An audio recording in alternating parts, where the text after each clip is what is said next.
Yun yung totoo dito eh. So ang tanong ko dito, so ano ang mapapala ng Pilipinas kapag ginawa kang pawn? Eh di malulugmok ka. Nalulugmok na nga tayo sa dami ng problema natin, hindi pa natin pinag-uusapan yung issue na to na geopolitical. How much more kung i-add mo ito? Yun yung tanong dyan eh. So ano bang, bakit ba pumunta mga Amerikano dito nung last Tuesday?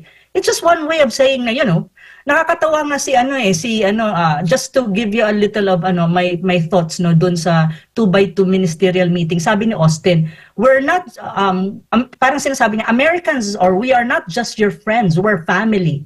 My God, I said, ang reaction ko, alam mo kung ano, MJ at Admar, sabi ko, this guy is fooling the Filipinos because if the Americans or the United States is treating the Philippines as a friend or a family member, hindi mo kami ilalagay sa posisyon na kung saan mako-compromise ang aming independence, autonomy, and sovereignty, and even our